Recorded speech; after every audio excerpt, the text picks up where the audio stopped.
아니, 저 영감탱이가 감히 나한테? 10년 동안 이 아파트 부녀회장 자리를 지켜온 내가 고작 한 달 전에 들어온 경비한테 이런 소리를 듣게 될 줄이야. 여기는 제 관할입니다.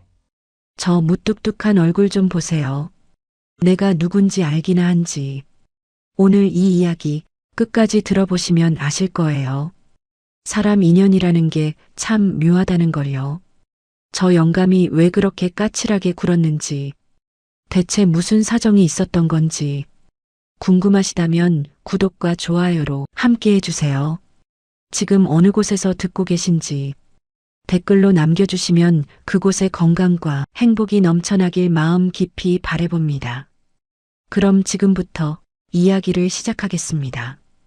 올해로 78 송옥분. 이 아파트 203동에서 32년을 살았어요. 남편 먼저 보내고 혼자 된 지도 벌써 10년이 넘었죠. 자식들은 하나같이 바쁘다며 얼굴 보기가 하늘의 별 따기고, 부녀회장이라는 직함이 대단한 건 아니지만 그래도 이 아파트에서만큼은 내 말 한마디에 대청소 날짜도 정해지고 화단꽃도 바뀌거든요. 그런데 말이에요. 한 달 전 경비 아저씨가 바뀌었어요. 전임 김 씨는 참 순했는데 새로운 사람은 첫눈에 봐도 만만치 않아 보였죠. 박순철. 키가 크고 어깨가 떡 벌어진 게 경비라기보다는 퇴역 군인 같은 인상이었어요. 인사를 해도 고개만 까딱, 말을 걸어도 대답은 한마디. 네, 아니요, 알겠습니다. 그게 전부였죠. 그날 분리수거 검사를 하다가 일이 벌어졌어요. 매주 수요일은 내가 직접 분리수거장을 돌아보는 날이거든요. 플라스틱에 비닐이 섞여 있으면 바로 붙잡아서 교육을 시키죠. 그날도 여느 때처럼 분리수거장을 살피고 있는데 경비실에서 박영감이 나오더니 내 앞을 딱 막아서는 거예요. 회장님, 여기는 제 관할입니다. 뭐라고요? 분리수거 관리는 경비 업무에 포함되어 있어요. 회장님이 직접 안 하셔도 됩니다. 그때 옆에서 누가 끼어들었어요. 어머, 무슨 일이야? 통장댁이었어요. 같은 동 사는 강순자 씨, 나보다 2살 어린데 입이 이 아파트에서 제일 가벼워요. 소문이란 소문은 다 이 사람 입에서 나온다고 보면 돼요. 순자야, 이 양반이 나한테 분리수거 하지 말래. 어머, 진짜? 회장님이 10년을 하신 건데? 통장댁이 눈을 휘둥그레 뜨고 박영감을 쳐다봤어요. 박영감은 아랑곳하지 않고 말을 이었어요. 오래 하셨으니까 이제 좀 쉬시라는 겁니다. 뭐라고요? 쉬라고? 내가 늙어서 짐이 된다는 소리야? 영감, 나 아직 정정해요. 쓸데없는 참견 말고 경비실이나 지켜요. 회장님 정정하신 거 압니다. 근데 새벽 5시에 혼자 나오시면 안 돼요. 어두운데 넘어지기라도 하면 어쩌려고요? 순간 할 말을 잃었어요. 이 영감이 내가 새벽에 나오는 걸 알고 있었던 거예요. 왜인지 모르게 기분이 묘해졌죠. 통장댁이 옆에서 수군거렸어요. 어머, 새벽 5시? 회장님이? 조용히 해, 순자야. 아니, 근데 이 양반이 보통이 아니네. CCTV를 그렇게 꼼꼼히 보나? 박영감이 담담하게 말했어요. 그러니까 앞으로는 7시 이후에 나오세요. 그때부터는 제가 같이 돌겠습니다. 같이 돌긴 뭘 같이 돌아요. 내가 언제 같이 돌자고 했어요? 안 하셔도 됩니다. 제가 따라다닐 테니까. 일방적으로 통보를 하고는 휙 돌아서 경비실로 들어가 버렸어요. 아니, 저 영감탱이가. 통장댁이 내 팔을 잡았어요. 언니, 저 양반 뭐야? 진짜 고집불통이네. 그러게, 평생 이렇게 무시당해 본 적이 없어. 근데 언니, 통장댁이 의미심장하게 웃었어요. 저 영감, 언니 걱정하는 거 아니야? 새벽에 나오지 말라는 거 다치면 어떡하냐는 거잖아. 뭔 소리야. 그냥 참견이지. 에이, 내가 보기엔 좀 다른데. 됐어. 헛소리 말고 가. 통장댁을 쫓아보내고 집으로 올라왔어요. 그날 밤 이불 속에서 뒤척이며 별별 생각을 다 했어요. 내일 아침에 당장 관리소장한테 항의하자. 저런 경비는 잘라야 해. 그런데 말이에요. 이상하게 분이 안 풀리면서도 한편으로는 묘한 기분이 들었어요. 누군가 나를 걱정해 준다는 게 오랜만이었거든요. 자식들은 엄마 건강해? 라고 문자 한 줄 보내고 끝이에요. 그런데 저 무뚝뚝한 영감은 CCTV를 보면서 내가 새벽에 나오는 걸 체크하고 있었던 거예요. 에이, 뭔 걱정이야. 그냥 참견이지. 혼잣말을 하면서도 입꼬리가 올라가는 건 어쩔 수가 없었어요. 일주일 뒤 분리수거일. 나는 일부러 새벽 5시에 현관문을 열었어요. 안 나가면 내가 진 것 같았거든요. 분리수거장으로 걸어가는데 박영감이 창문 너머로 나를 보고 있었어요. 눈이 마주쳤는데 그 영감이 한숨을 쉬는 게 보였어요. 잠시 후 경비실 문이 열리고 박영감이 나왔어요. 손에 손전등을 들고요. 회장님, 고집도 참. 영감도 고집 있으면서. 저는 원래 그래요. 나도 원래 이래요. 서로 노려보다가 나도 모르게 피식 웃음이 났어요. 박 영감도 입꼬리가 살짝 올라갔다가 금방 굳은 표정으로 돌아갔죠. 저 멀리서 누군가 우리를 보고 있었어요. 통장댁이었죠. 다음날 경로당에서 대문짝만하게 떠들고 다녔어요. 송 회장이랑 새 경비 아저씨 새벽에 둘이서 분리수거장에서 마주쳤대. 뭔가 있는 거 아니야? 그게 시작이었어요. 우리 아파트 경비 영감과 나 송옥분의 기나긴 신경전이요. 그때는 몰랐죠. 이 앙숙 같은 만남이 어디로 흘러갈지. 그 일이 있고 나서 일주일쯤 지났을까요? 이상하게 자꾸 경비실 쪽으로 눈이 가더라고요. 아침에 현관문 열면 제일 먼저 경비실을 확인하고 저녁에 산책 나가면 괜히 그쪽으로 발길이 돌아가고 내가 왜 이러나 싶으면서도 발걸음을 멈출 수가 없었어요. 그날은 비가 왔어요. 가을비가 추적추적 내리는 날이었죠. 경로당에 갔다가 돌아오는 길이었는데 경비실 앞에서 걸음을 멈췄어요. 누가 나오고 있었거든요. 미스 정이었어요. 205동 정선희 씨, 69. 평생 결혼을 안 하고 혼자 살아온 사람이에요. 그래서 동네에서는 누가 먼저랄 것도 없이 그냥 미스 정이라고 불렀죠. 본인도 여사 소리보다 미스 소리가 더 좋다면서요. 나 같은 사람이 생활력 강한 대장부라면 미스 정은 평생 고생 한 번 안 해본 꽃 같은 여자 스타일이에요. 그 미스 정이 경비실에서 나오면서 손을 흔들고 있었어요. 박 선생님, 제가 직접 내린 원두커피예요. 맛있게 드세요. 다음에 또 올게요. 간드러지는 목소리가 비 오는 날에도 또렷하게 들렸어요. 손에는 보온병을 들고 있었어요. 원두커피를 직접 내려서 가져다 준 거였죠. 가슴이 철렁 내려앉았어요.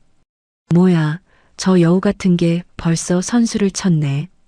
왜 내가 화가 나는지도 모르겠는데 부글부글 끓어올랐어요. 미스 정이 나를 발견하고 다가왔어요.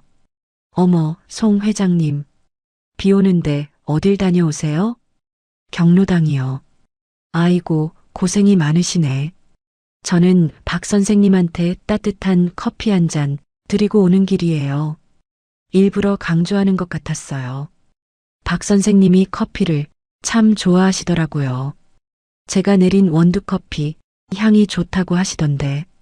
그래요? 잘 됐네요. 퉁명스럽게 대답하고 지나쳤어요. 집으로 올라가면서 자꾸 그 장면이 떠올랐어요. 박 선생님, 커피 맛있게 드세요. 저 간드러지는 목소리, 저 여우 같은 미소, 분했어요. 왜 분한지는 모르겠는데 분했어요. 창밖으로 비가 내리는 걸 보다가 문득 생각났어요. 밥때가 됐는데 박영감은 뭘 먹고 있을까? 밖으로 다시 나갔어요. 경비실 쪽으로 슬쩍 가서 창문 너머로 봤어요. 박영감이 책상에 앉아서 뭔가를 먹고 있었어요. 고개를 숙이고 후루룩 소리를 내면서 라면이었어요. 경비실 한쪽 구석에 놓인 작은 전기포트, 거기서 끓인 컵라면을 혼자 먹고 있더라고요. 반찬이라곤 아무것도 없이 그냥 라면 하나. 미스 정이 가져다 준 커피는 책상 한쪽에 놓여 있었어요. 손도 안 댄 채로 그 모습을 보는데 마음이 좀 짠해졌어요.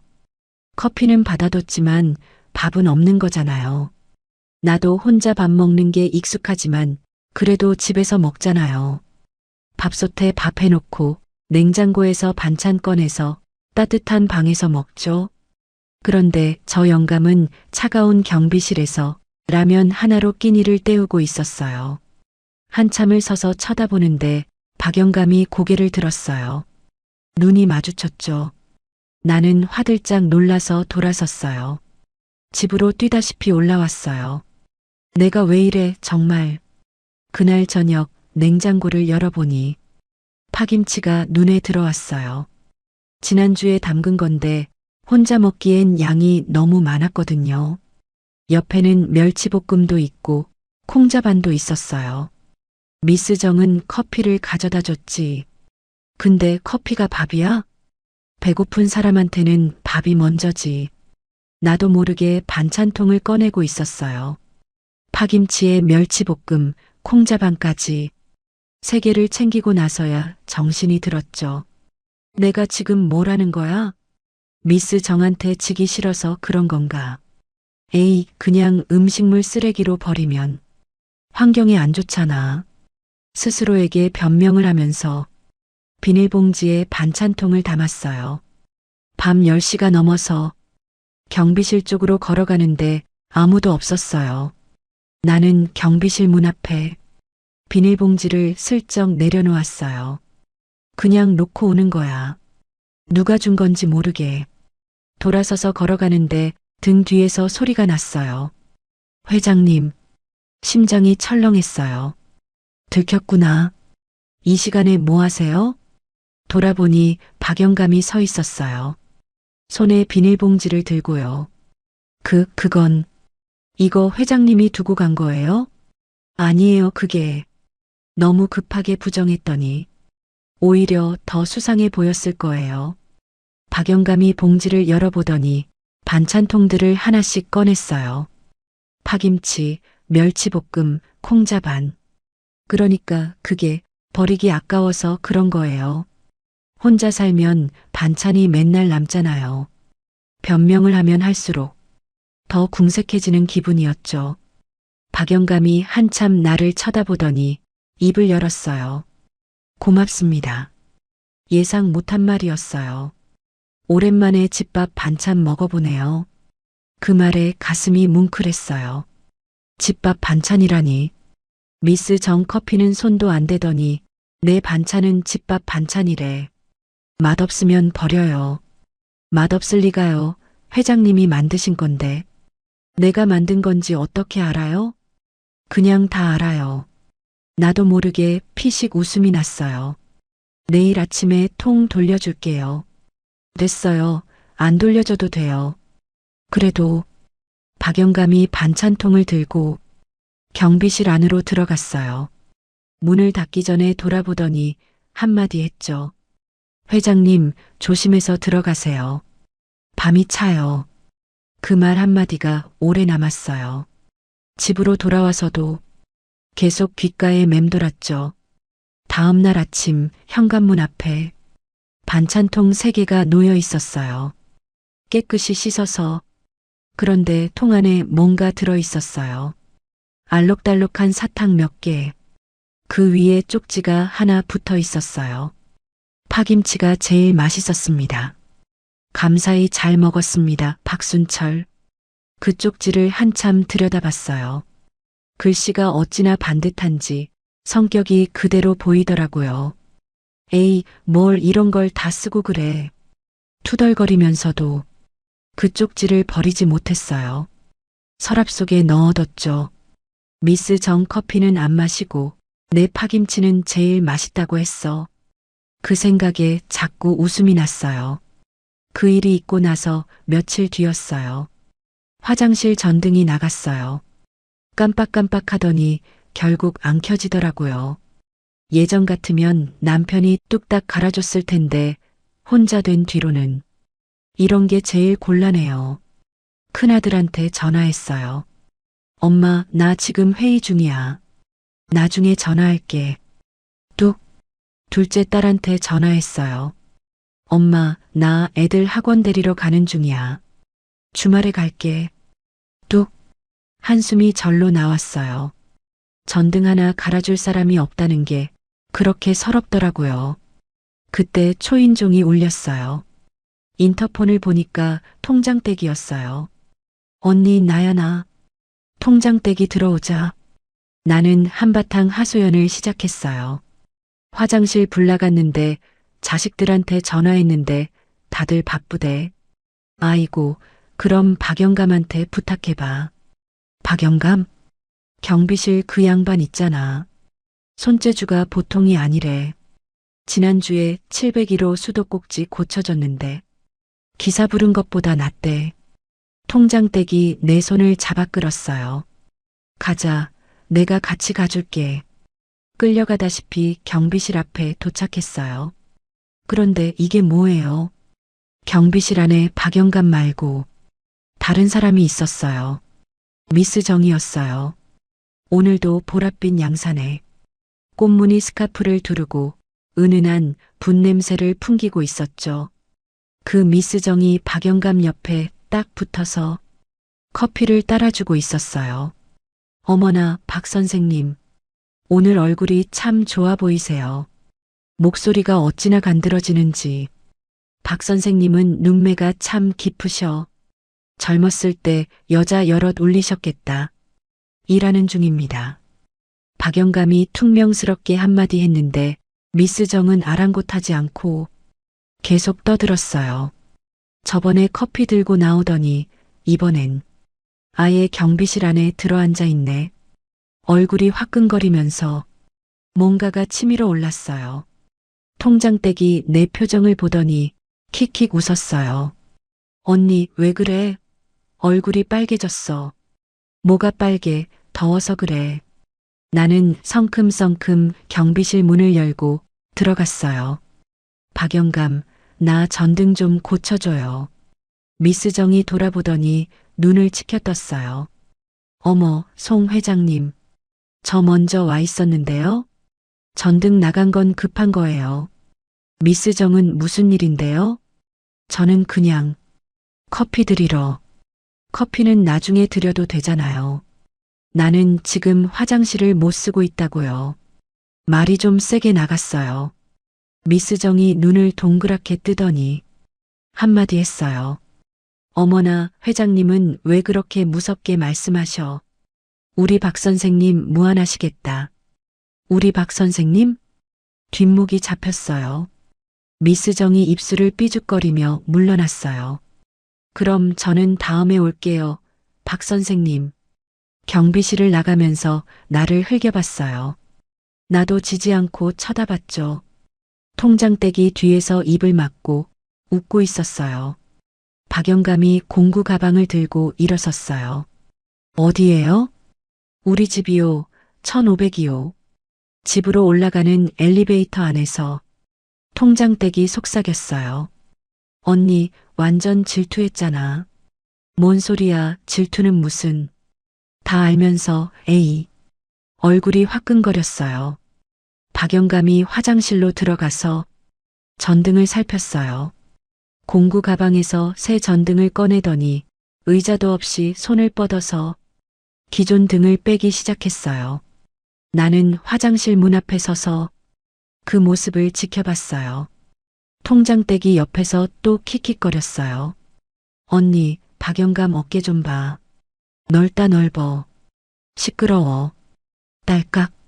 환하게 불이 들어왔어요. 밝은 걸로 갈아놨어요. 어머, 영감. 이거 비싼 거 아니에요? 괜찮아요. 창고에 남아있던 거예요. 박영감이 손을 털고 나오는데 통장떼기 슬쩍 나갔어요. 나 먼저 갈게, 언니. 집에 뭐 할 게 있어서. 눈을 찡긋하고는 휙 가버렸어요. 저 사람 쓸데없는 데는 또 눈치가 빨라. 박영감이 어색하게 서 있었어요. 저도 이만. 잠깐만요. 커피라도 한 잔 드려야지. 괜찮아요. 안 마셔도. 앉아요. 반강제로 식탁에 앉혔어요. 믹스커피를 타면서 괜히 한마디 했어요. 미스 정 원두커피가 그렇게 맛있어요? 왜 그런 말이 나왔는지 모르겠어요. 나도 모르게 툭 튀어나온 거예요. 박영감이 나를 쳐다봤어요. 표정은 여전히 무뚝뚝했는데 뭔가 달랐어요. 커피는 믹스커피가 낫습니다. 네. 원두커피보다 그냥 믹스커피가요. 심장이 두근거렸어요. 뭐야, 이 영감이 지금 나한테 뭐라고 한 거야? 그리고요. 박영감이 커피를 한 모금 마시고 덧붙였어요. 커피보다 파김치가 100배 낫습니다. 얼굴이 확 달아올랐어요. 아까 미스 정한테 느꼈던 그 부글부글이 싹 사라졌어요. 대신 가슴 한쪽이 간질간질했어요. 맛없었을 텐데 뭘. 맛없긴요. 우리 어머니 파김치 맛이었어요. 그 말에 눈시울이 찡했어요. 어머니 파김치 맛이라니. 이 영감이 최고의 칭찬을 해버렸네요. 박영감이 커피를 다 마시고 일어섰어요. 들어갈게요. 고마워요, 오늘. 별 말씀을요. 문을 닫고 나간 뒤에도 한참 동안 그 자리에 서 있었어요. 커피보다 파김치가 100배 낫습니다. 그 말이 자꾸자꾸 떠올랐어요. 다음 날 경로당에 갔더니 통장떼기 벌써 소문을 퍼뜨리고 있었어요. 어제 송 회장이 미스 정을 완전 밀어냈다니까. 박영감 데리고 집에 들어갔어. 어머, 진짜? 두 사람 서로 관심 있는 거야? 글쎄, 그런 것 같기도 하고. 귀가 빨개져서 슬쩍 빠져나왔어요. 관심은 무슨. 그냥 전등 고쳐달라고 한 것뿐인데. 그런데 자꾸 웃음이 났어요. 저녁에 냉장고를 열어보니 파김치가 반통밖에 안 남았더라고요. 내일 새로 담가야겠다 라는 생각이 절로 들었어요. 누구 주려고 담그는 건지는 생각 안 하기로 했어요. 여러분, 여기까지 잘 들으셨나요? 미스 정의 등장에 옥분 할머니 마음이 부글부글 끓었다가 박영감의 한마디에 사르르 녹아내렸죠? 커피보다 파김치가 100배 낫습니다. 이 말 한마디에 숨겨진 진심 느껴지시나요? 동네에서는 벌써 소문이 퍼지고 있는데 과연 두 사람의 관계는 어떻게 될지, 박영감에게는 또 어떤 사연이 숨겨져 있을지. 그럼 여러분, 다음 이야기도 계속 들어봐 주세요. 그날은 아침부터 이상했어요. 분리수거장에도 경비실에도 산책길에도 박영감이 안 보이더라고요. 경비실에는 다른 사람이 와 있었어요. 박 경비님은요? 오늘 휴가라고 하던데요. 휴가? 박영감이 괜히 가슴이 한 번 더 내려앉았어요. 점심때 경로당에 갔더니 통장떼기 달려왔어요. 언니, 오늘 박영감 못 봤지? 응, 휴가래. 그거 알아? 아침에 701호 김씨가 그러더라. 박영감이 꽃 들고 어디론가 가는 걸 봤대. 꽃? 응, 하얀 꽃다발. 정장 비슷하게 차려입고. 통장떼기 목소리를 낮췄어요. 근데 말이야, 옆에 여자가 있었대. 심장이 멎는 줄 알았어요. 여자? 응, 처음 보는 사람이래. 우리보다 젊어 보이고 되게 여리여리했대. 옆에 있던 미스 정이 끼어들었어요. 어머, 박 선생님한테 그런 분이 있었어? 글쎄, 요즘 중년들도 다 연애하잖아. 박 선생님, 사람 좋아 보이시잖아. 인연은 또 모르는 거고. 미스 정이 의미심장하게 웃었어요. 가슴이 쿵쿵 내려앉았어요. 꽃다발. 젊은 여자. 이상하죠. 내일이 아닌데 왜 이렇게 숨이 막히는지. 언니, 왜 그래? 얼굴이 안 좋아졌어. 아니야, 아무것도 아니야.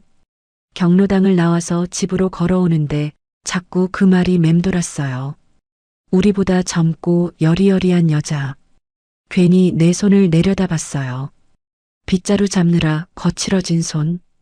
그 여자는 누군가가 지켜주지 않으면 안 될 것 같은 모습이었다는데 나는 혼자서도 다 해낼 수 있는 사람처럼 서 있었거든요. 저녁 때가 돼서야 박영감이 돌아왔어요. 박영감이 돌아왔다는 소식에 나도 모르게 발걸음이 경비실 쪽으로 향했어요. 그런데 경비실 앞에서 멈췄어요. 박영감 옆에 처음 보는 여자가 서 있었어요. 나보다 한참은 젊어 보였고 말랐고 몸을 조금 움츠린 채 조심조심 서 있더라고요. 바람에 옷자락이 흔들릴 때마다 괜히 손으로 붙잡는 모습이 눈에 밟혔어요. 박영감이 그 여자에게 뭔가 말하고 있었어요. 여자가 고개를 끄덕이더니 눈가를 훔쳤어요. 울고 있었어요. 둘이서 뭔가 슬픈 이야기를 나누고 있는 것 같았어요. 나는 돌아서서 집으로 올라왔죠. 그날 밤 잠이 안 왔어요. 박영감한테 저런 사람이 있었구나. 그 생각이 자꾸 맴돌았어요. 그런데 왜 나한테는 사탕을 주고 파김치가 맛있다고 한 건데 참나 사람 헷갈리게 만들고 성질도 나고 마음은 더 요상해졌어요. 다음 날 아침 분리수거장에서 박영감을 마주쳤어요. 피하려고 했는데 박영감이 먼저 말을 걸었어요. 회장님, 어제 경비실 앞에 계셨죠? 들켰구나. 아니에요. 그냥 지나가다가 다 봤어요. 얼굴이 화끈거렸어요. 박영감이 한참 나를 쳐다보더니 입을 열었어요. 집사람 동생입니다. 네. 어제 그 사람 처제라고요. 머릿속이 하얘졌어요. 처제요? 네. 어제가 집사람 기일이라서 같이 산소에 다녀왔어요. 가슴이 먹먹해졌어요. 기일. 그러니까 아내가 돌아가신 거구나.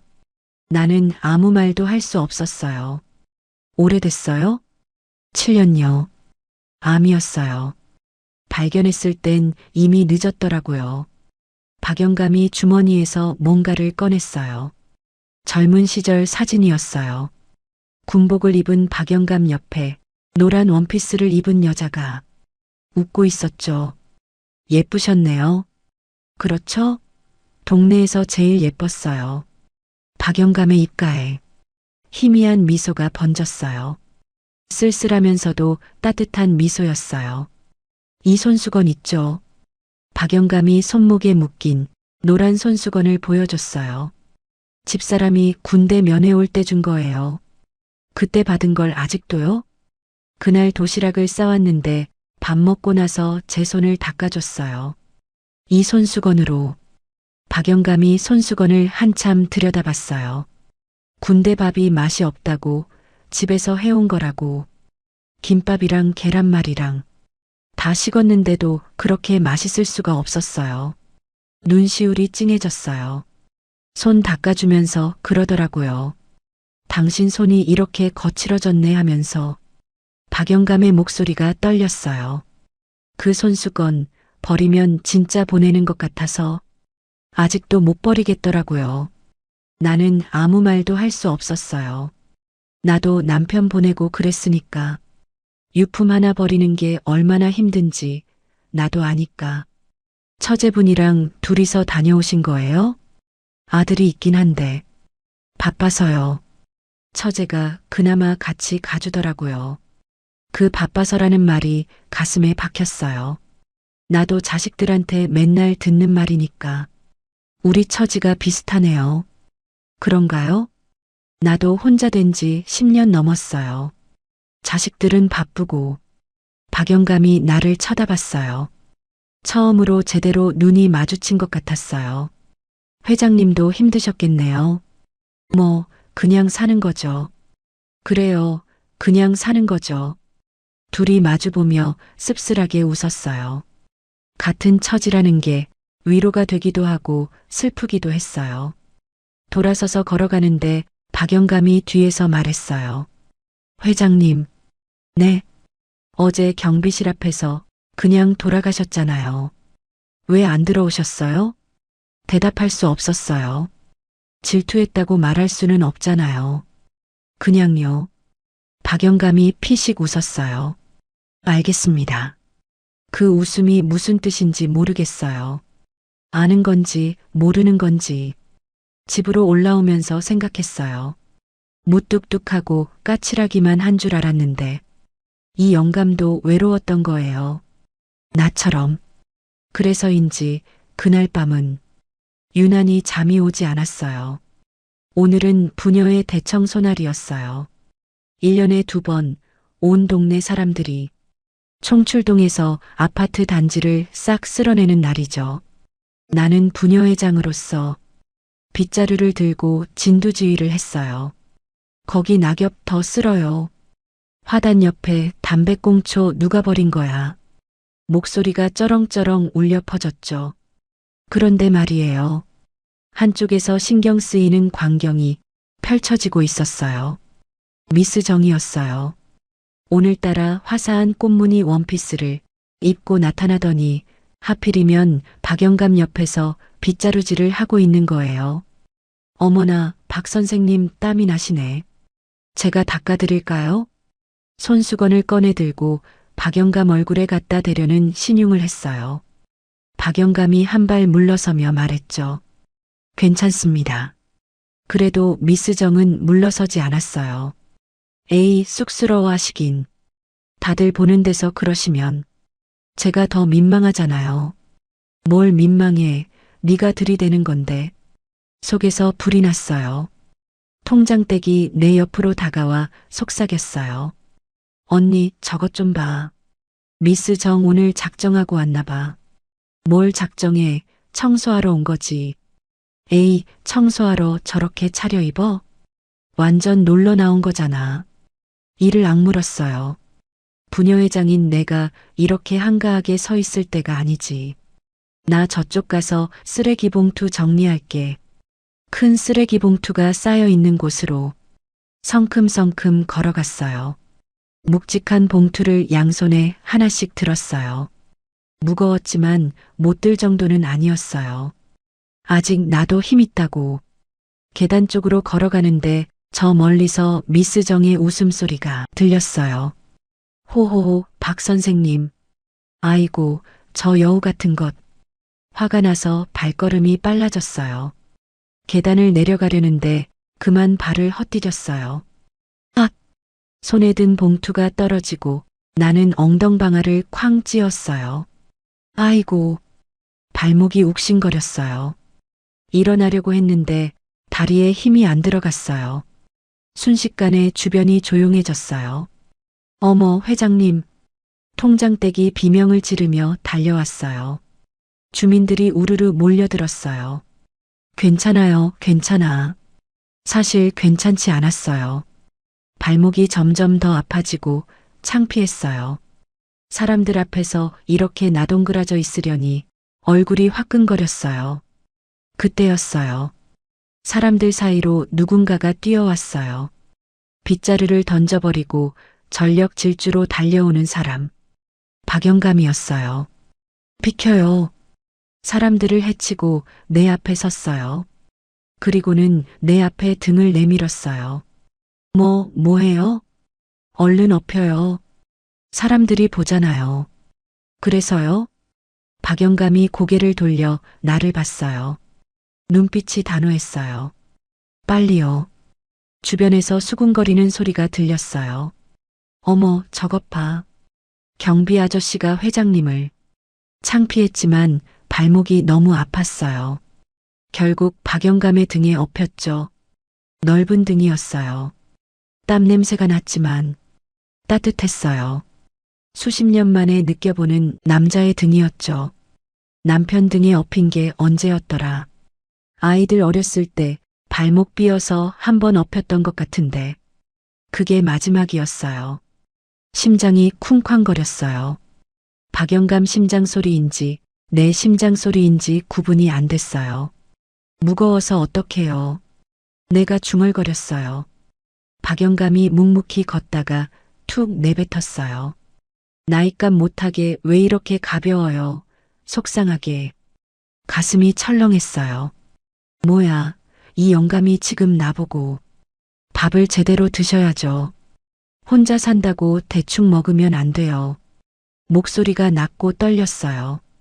무뚝뚝한 말투인데 걱정이 가득 담겨 있었죠. 관리사무소까지 업혀가는 동안 눈물이 날 것 같았어요. 관리사무소 앞에 도착하자 박 영감이 나를 내려줬어요. 병원에 꼭 가세요. 저는 근무 중이라 자리를 비우면 안 됩니다. 그 말이 어쩐지 더 믿음직스러웠어요. 통장댁이 얼른 다가왔어요. 언니, 내가 병원에 같이 가줄게. 걱정 말어. 미스 정이 물을 한 잔 들고 다가왔어요. 박 선생님, 물 드세요. 힘드셨을 텐데. 박영감은 물을 쳐다보지도 않았어요. 한 발 물러서 있으면서 눈은 계속 내 발목에 가 있었죠. 병원 꼭 가세요. 에이, 괜찮아요. 파스 붙이면 되지. 박영감이 낮게 말했어요. 괜찮은지 확인 안 되면 오늘 밤 근무를 못합니다. 심장이 쿵 내려앉았어요. 회장님. 왜요? 회장님이 내 눈에 안 보이면 불안해서 일이 안 돼요. 주변이 조용해졌어요. 그러니까 다치지 마세요. 그 말을 남기고 박영감이 경비실 쪽으로 걸어갔어요. 뒷모습이 눈에 아른거렸어요. 통장댁이 내 옆에서 속삭였죠. 언니, 박영감 완전 직진이네. 미스 정은 안중에도 없어. 시끄러워. 그렇게 말하면서도 입꼬리가 올라가는 걸 참을 수가 없었어요. 통장댁이 택시를 잡고 같이 병원에 가줬어요. 다행히 뼈는 안 다쳤고 그냥 삐끗한 거라고 했어요. 발목은 아팠지만 가슴은 이상하게 두근거렸어요. 낮에 박영감 등에서 느꼈던 그 두근거림이 아직도 남아 있었어요. 아유, 부정맥인가? 심장이 왜 이래? 혼잣말을 했는데 자꾸만 웃음이 났어요. 서랍을 열어서 그 쪽지를 꺼냈어요. 파김치가 제일 맛있었습니다. 박순철. 사탕 몇 개가 아직도 남아 있었어요. 그걸 하나 입에 넣었어요. 달았어요. 이상하게 눈물이 났어요. 그동안 참 외롭게도 살았나 봅니다. 겨울이 슬슬 물러가고 있었어요. 아파트 화단에 목련 봉오리가 맺히고 바람에서 흙냄새가 났어요. 아, 벌써 봄이구나. 베란다에서 빨래를 널다가 문득 그런 생각이 들었어요. 발목은 다 나았고 일상도 돌아왔어요.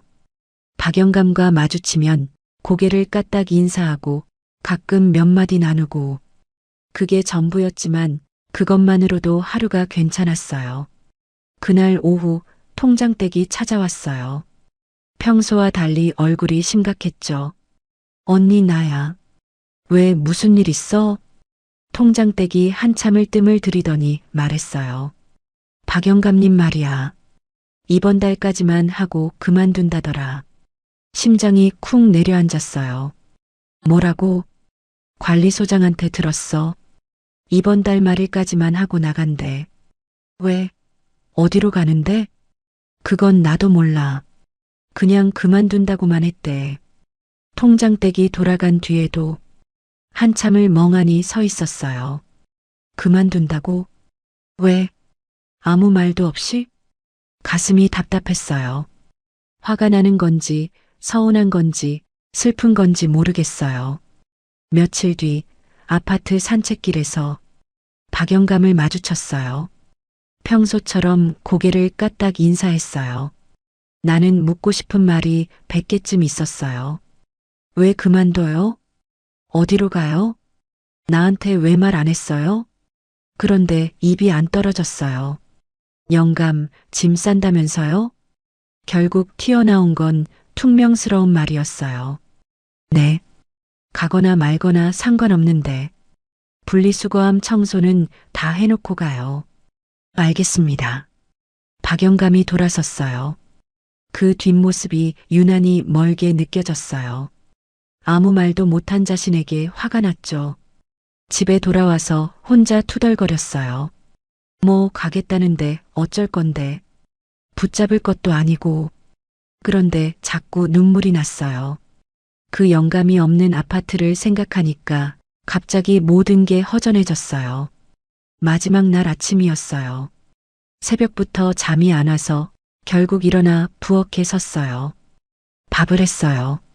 따뜻한 쌀밥에 계란 프라이, 파김치를 담았어요.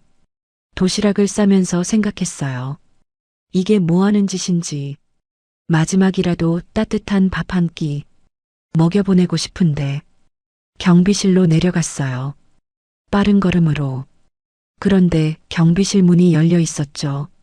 안을 들여다보니 텅 비어 있었어요. 박영감은 없었어요. 책상 위에 뭔가가 놓여 있었습니다.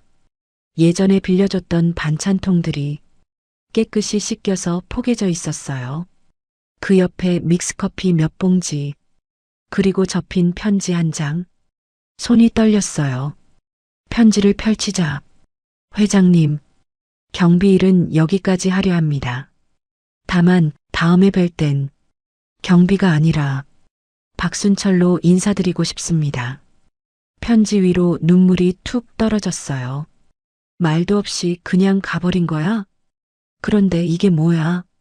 경비가 아니라 박순철로 인사드리고 싶다니 무슨 말이야, 이게. 편지를 접어서 주머니에 넣었죠. 해가 질 무렵 나는 아파트 앞 벤치에 앉아 있었어요. 손에는 믹스커피 2잔. 하나는 내 거, 하나는 그냥. 아무 생각 없이 들고 나온 거예요. 노을이 지고 있었어요. 하늘이 주황빛으로 물들 때 누군가 다가왔어요. 고개를 들었어요. 박영감이었습니다. 경비복이 아니었어요. 깔끔한 남방의 바지를 입고 손에는 지팡이를 가볍게 짚고 있었어요. 처음 보는 모습이었어요. 경비 아저씨가 아니라 그냥 한 사람으로 서 있었어요. 여기 앉아도 됩니까? 고개를 끄덕였어요. 박영감이 옆에 앉았어요. 나란히 앉아서 노을을 바라봤죠. 한참 동안 아무 말이 없었어요. 저 멀리서 통장댁이 우리를 쳐다보고 있었어요. 흐뭇한 얼굴로. 미스 정은 그냥 스쳐 지나갔어요. 쳐다보지도 않고. 커피요. 내가 한 잔을 내밀었어요. 고맙습니다. 또 침묵. 그러다 박영감이 물었습니다. 내일도 나오실 겁니까? 잠깐 생각했어요. 대답 대신 한마디 했죠. 고집은 여전하시네. 박영감이 피식 웃었어요.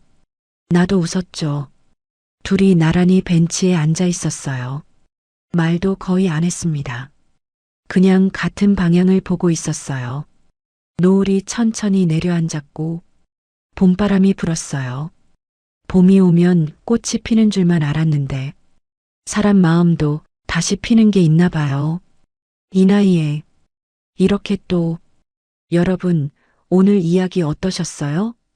티격태격 앙숙처럼 시작했던 두 사람이 어느새 서로의 외로움을 알아보게 됐죠. 파김치 한 통, 밤이 차요 한마디. 그 작은 것들이 쌓여서 마음이 됐어요. 나이가 들면 새로운 인연은 끝났다고 생각하기 쉬운데 꼭 그런 건 아닌 것 같아요.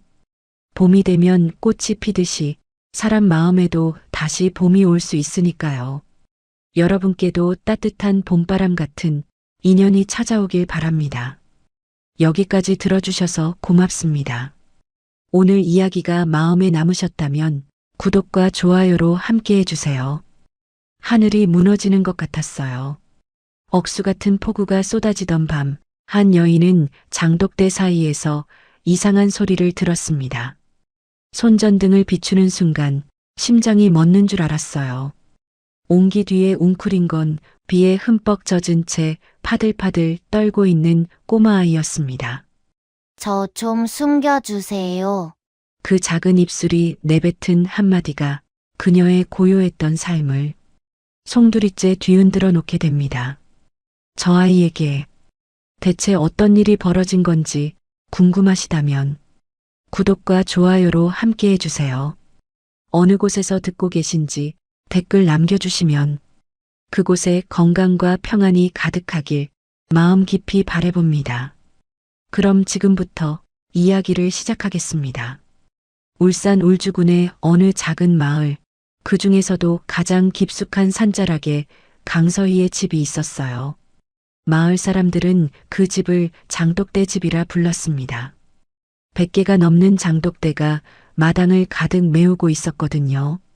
크고 작은 옹기들이 줄지어 선 모습은 마치 말없는 군대 같기도 했죠.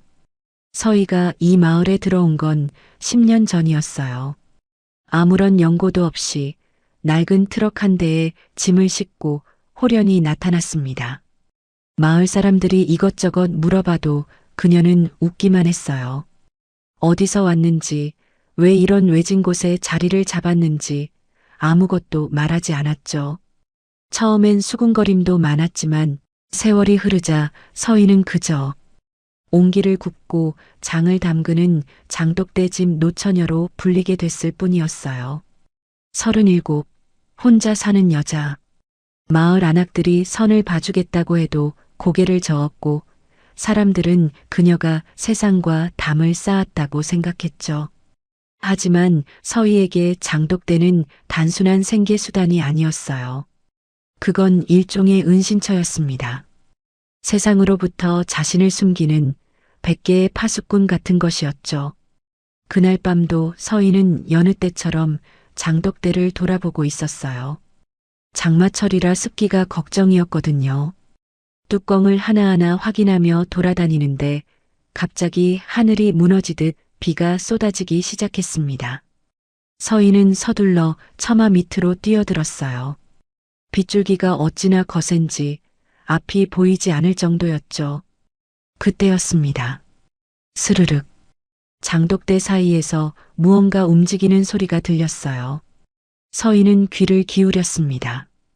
빗소리에 묻혀 잘 들리지 않았지만 분명 뭔가 있었어요.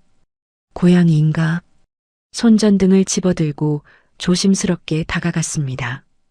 100개의 장독대 사이로 빛을 비추는데 서희의 발이 멈췄어요. 옹기 뒤에 웅크린 건 고양이가 아니었습니다. 작은 사람이었어요. 비에 흠뻑 젖은 채 무릎을 끌어안고 파들파들 떨고 있는 꼬마아이였죠. 서희는 순간 말을 잃었습니다. 이 외진 곳에, 이 폭우 속에 웬 아이가 있는 거죠? 손전등 빛에 아이의 얼굴이 드러났어요. 7살쯤 되어 보이는 사내 아이. 창백한 얼굴에 입술은 파랗게 질려 있었습니다. 서희가 한 발짝 다가가자 아이가 화들짝 놀라며 뒤로 물러났어요. 그 눈빛에 서희는 가슴이 철렁 내려앉았습니다. 공포, 순수한 공포가 아이의 눈에 가득 차 있었거든요. 얘야, 괜찮아. 서희가 최대한 부드러운 목소리로 말했어요. 하지만 아이는 여전히 경계의 눈초리를 거두지 않았습니다. 나는 여기 사는 사람이야. 무섭지 않아. 천천히, 아주 천천히 서희가 손을 내밀었어요. 아이의 떨림이 조금 줄어드는 것 같았습니다. 그때 아이의 입술이 달싹였어요. 저 좀 숨겨주세요. 목소리가 너무 작아서 빗소리에 묻힐 뻔했습니다. 서희는 무릎을 꿇고 아이의 눈높이에 맞췄어요. 숨겨달라고? 누구한테서? 아이의 눈에 다시 공포가 스쳤습니다. 작은 손이 서희의 바짓가랑이를 꽉 움켜쥐었어요. 검은 옷 입은 아저씨들이요. 저를 쫓아와요. 제발, 제발 숨겨주세요. 서희는 재빨리 주변을 살폈어요. 폭우 때문에 앞이 잘 보이지 않았지만 아직 수상한 기척은 없었습니다. 일단 안으로 들어가자. 서희는 아이를 번쩍 안아 올렸어요. 처마 밑을 지나 현관문을 열고 들어서는 순간 서희는 알았어요. 이 아이를 들이는 순간 자신이 10년간 지켜온 고요한 은둔의 삶은 끝난다는 것을. 젖은 아이를 수건으로 닦이고 마른 옷을 입히고 따뜻한 방에 눕혔어요. 아이는 여전히 서희의 손을 놓지 않았습니다. 마치 놓으면 다시 어둠 속으로 빨려 들어갈 것처럼요. 이름이 뭐니? 준우요. 준우? 좋은 이름이네. 준우야, 배고프지 않아? 아이가 고개를 끄덕였어요. 서희는 부엌으로 향했습니다. 뭔가 따뜻한 걸 먹여야 해. 냉장고를 열었지만 변변한 재료가 없었어요. 하지만 서희에겐 장독대가 있었죠. 비를 맞으며 마당으로 나갔습니다. 100개의 장독대 중 가장 깊숙한 곳에 있는 옹기 뚜껑을 열었어요. 10년 묵은 시간장. 서희가 이 마을에 와서 가장 처음 담근 장이었습니다. 한 국자 떠서 냄새를 맡았어요. 깊고 그윽한 향이 코끝을 스쳤습니다. 이거면 충분해. 부엌으로 돌아온 서희의 손놀림은 빨랐어요. 남은 밥에 물을 붓고 시간장을 넣고 뒷산에서 캐둔 약초 몇 뿌리를 썰어 넣었습니다. 보글보글 끓어오르는 국밥에서 구수한 냄새가 퍼져나왔죠. 서희는 간을 보지 않았어요. 냄새만으로도 충분했거든요. 자, 먹어봐. 서희가 국밥 한 그릇을 내밀었어요. 준우는 조심스럽게 숟가락을 들었습니다. 국물을 한 숟갈 떠서 입에 넣는 순간 아이의 눈이 커졌어요. 맛있어요. 그리고 허겁지겁 먹기 시작했습니다. 서희는 말없이 아이를 바라보았어요. 대체 무슨 일이 있었던 걸까? 검은 옷을 입은 사람들이라니. 국밥을 거의 다 먹어갈 때쯤 준우가 갑자기 숟가락을 멈췄어요. 무언가 생각난 듯한 표정이었습니다. 이 맛. 응? 우리 아빠가 찾던 맛이랑 똑같아요. 서희의 손이 굳었습니다. 아빠가 찾던 맛? 네. 아빠가 맨날 그랬어요. 어렸을 때 먹었던 국밥 맛을 다시 찾고 싶다고. 따뜻하고 먹으면 마음이 편해지는 맛이라고. 준우의 눈에 눈물이 고였어요. 근데 이모 국밥 먹으니까 아빠 생각이 나요. 아빠가 말하던 그런 느낌이에요. 서희는 아무 말도 할 수 없었습니다. 심장이 쿵쾅거렸어요. 설마 이 아이가. 준우야, 아빠 이름이 뭐니? 한도윤이요. 성진그룹 회장이에요.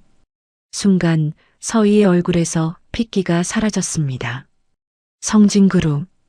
그 이름을 듣는 순간 10년 전의 기억이 파도처럼 밀려왔어요. 배신, 누명, 그리고 하룻밤 사이에 모든 것을 잃었던 그날. 서희는 떨리는 손으로 테이블을 짚었습니다. 창밖에서는 여전히 폭우가 쏟아지고 있었어요. 그리고 그 빗소리 너머로 희미하게 자동차 엔진 소리가 들려오기 시작했습니다. 누군가 오고 있었어요. 이 폭우 속을, 이 외진 곳까지. 빗소리 사이로 무전기에서 새어나오는 듯한 짧은 잡음이 섞여 들렸습니다. 그리고 산길 너머로 헤드라이트 두 줄기가 어둠을 가르며 다가오고 있었어요. 서희는 알았습니다. 이 아이는 손님이 아니라 자신이 10년간 피해온 과거 그 자체라는 걸요. 헤드라이트 불빛이 점점 가까워지고 있었어요. 서희는 재빨리 준우를 안아 올렸습니다. 아이는 겁에 질려 서희의 목을 꽉 껴안았어요. 준우야, 이모 말 잘 들어. 절대 소리 내면 안 돼. 서희는 부엌 한쪽에 있는 낡은 찬장을 열었습니다.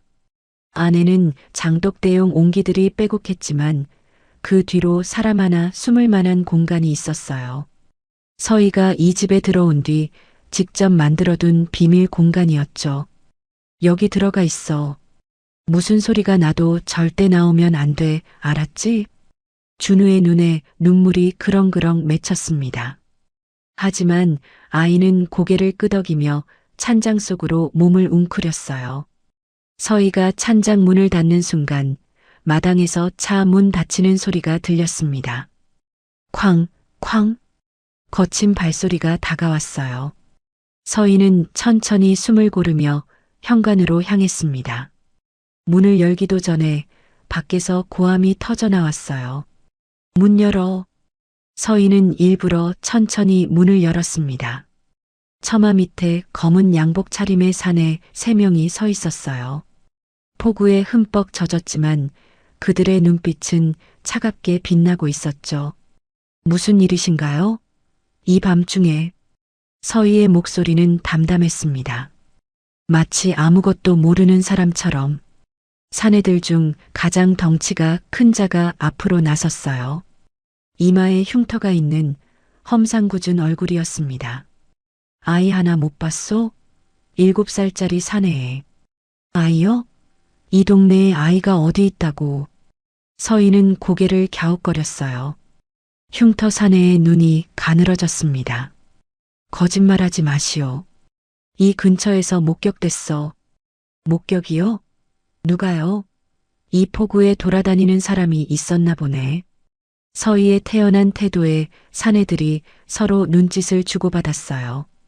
그중 한 명이 서희를 밀치고 안으로 들어서려 했습니다. 뭐 하는 거예요? 서희가 팔을 뻗어 막아섰어요. 하지만 체격 차이는 어쩔 수 없었습니다. 사내가 서희를 거칠게 밀어붙이며 집 안으로 들어섰어요. 수색해. 흉터 사내의 명령에 나머지 둘이 집 안 곳곳을 뒤지기 시작했습니다. 방문을 열고 이불을 들추고 장롱을 열어젖혔어요. 서희의 심장이 쿵쾅거렸습니다. 찬장. 제발 찬장은 보지 마. 한 사내가 부엌으로 들어섰어요. 서희의 숨이 멎는 것 같았습니다. 사내의 시선이 찬장 쪽으로 향하려는 순간 서희가 소리쳤어요. 거기 장독대 건드리지 마세요. 10년 묵은 장이에요. 사내가 멈칫했습니다. 서희는 재빨리 부엌으로 뛰어들어가 장독대 앞을 가로막았어요. 여긴 제 전 재산이라고요. 함부로 손 떼면 경찰 부를 겁니다. 흉터 사내가 천천히 다가왔어요. 서희의 턱을 거칠게 잡아 올렸습니다. 경찰? 이 산골에서 경찰이 올 때까지 얼마나 걸릴 것 같소? 차갑고 낮은 목소리였어요. 서희의 등줄기에 식은땀이 흘렀습니다. 우리가 찾는 애는 그냥 애가 아니야. 알아들어? 그 순간 서희는 깨달았어요. 이 사내들은 단순한 유괴범이 아니었습니다. 훈련받은 사람들, 누군가의 명령을 받고 움직이는 자들이었죠. 모르는 일이에요. 난 그냥 혼자 사는 여자라고요. 흉터 사내가 서희의 턱을 놓았습니다.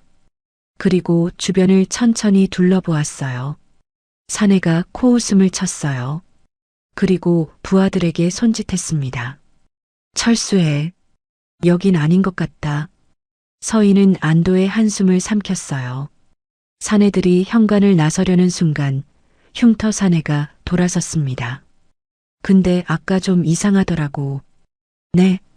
흉터 사내가 현관 쪽을 턱으로 가리켰어요. 아까 내가 들어올 때 당신 발이 뭔가를 밀어내는 것 같던데. 서희의 심장이 철렁 내려앉았습니다. 아이 신발. 진흙 묻은 준우의 작은 운동화를 발로 슬쩍 신발장 밑으로 밀어 넣었던 거예요.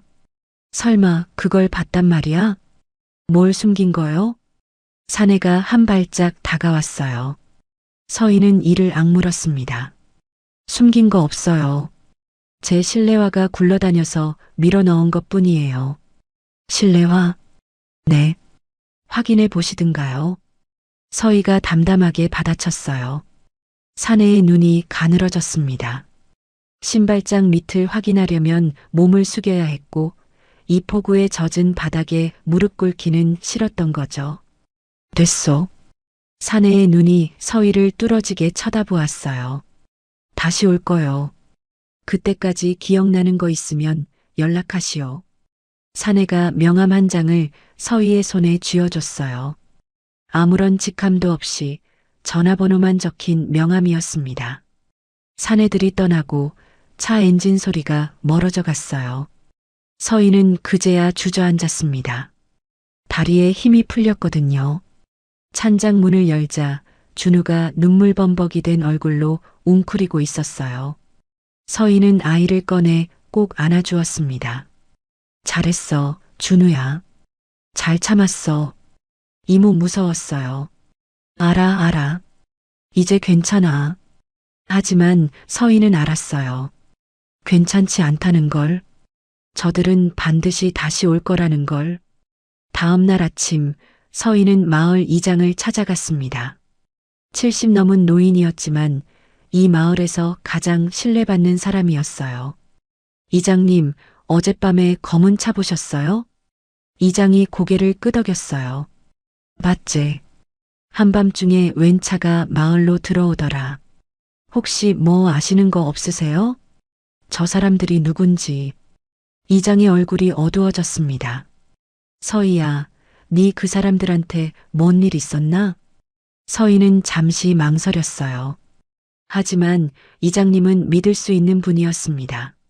10년 동안 아무것도 묻지 않고 서희를 받아준 사람이었거든요. 사실은 아이 하나를 숨겨줬어요. 이장의 눈이 커졌어요. 아이? 무슨 아이? 어젯밤에 장독대 사이에 숨어 있었어요.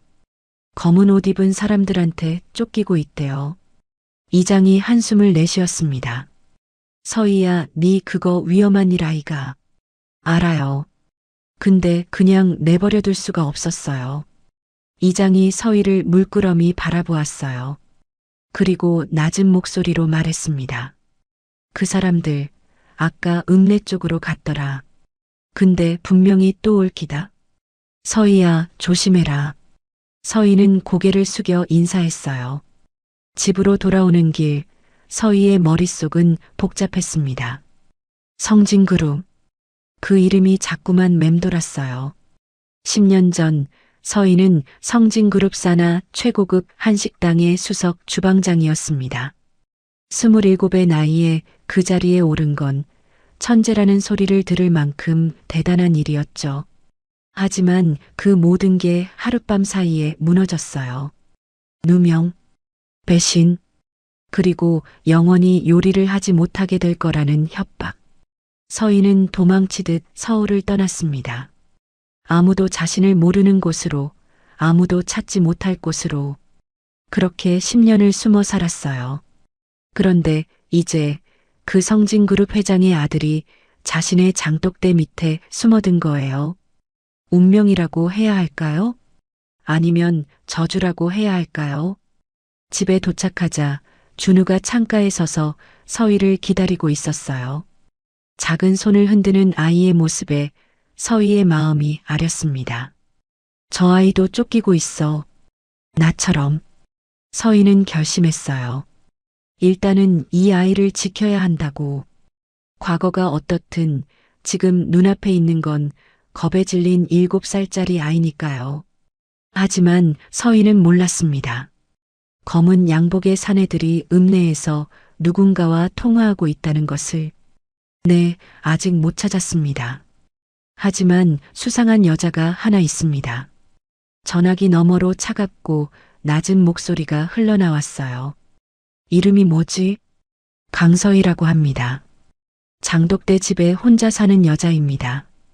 전화기 너머에서 잠시 침묵이 흘렀어요.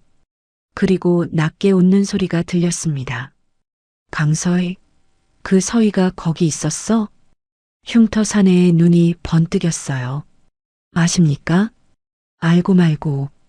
10년 전에 우리가 쫓아낸 여자야. 전화기 너머의 목소리가 차갑게 명령했습니다.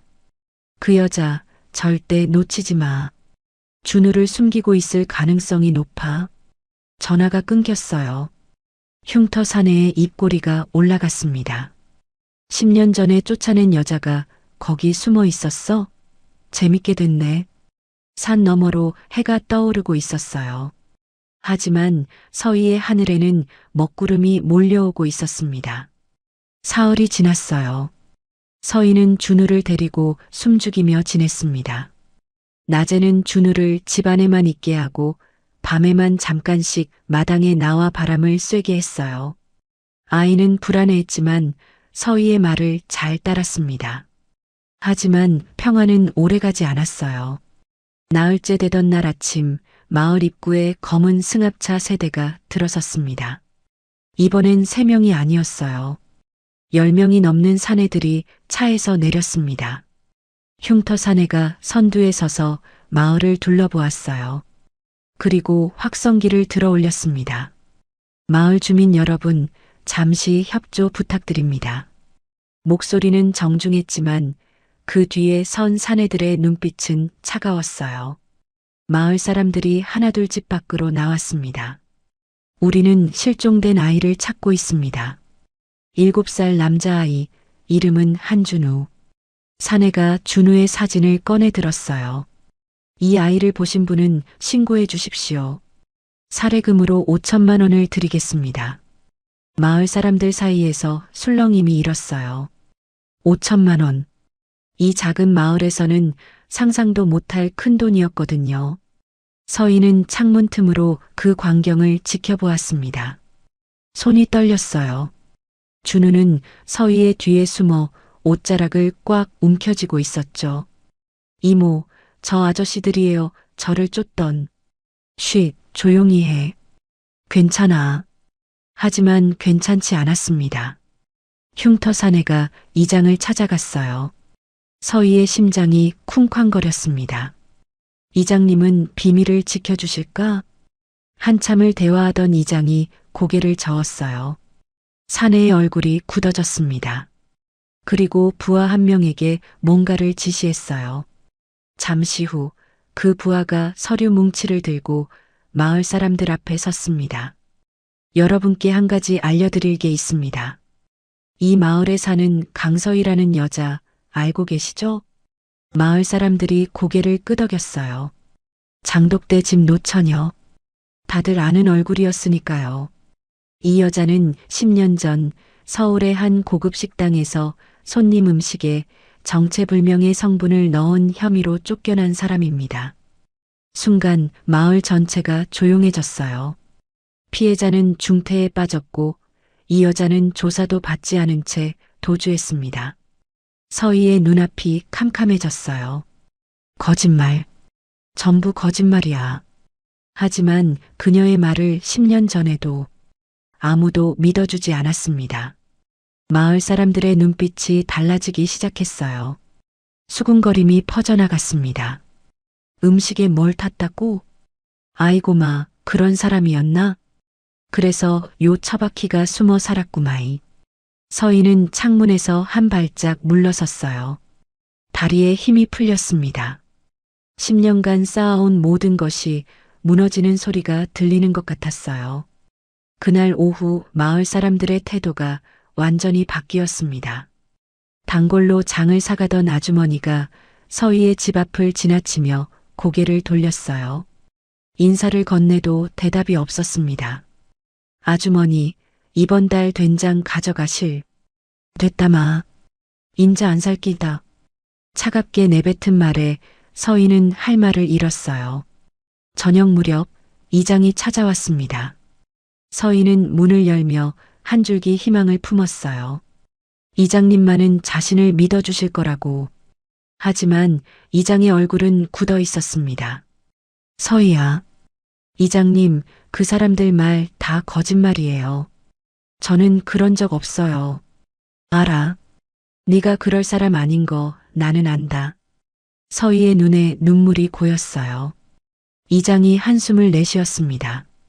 근데 서희야, 마을 사람들이 무서워 갖고 난리다. 네. 저 사람들이 오늘 낮에 김신의 논둑을 밟아 뿌렸어. 일부러.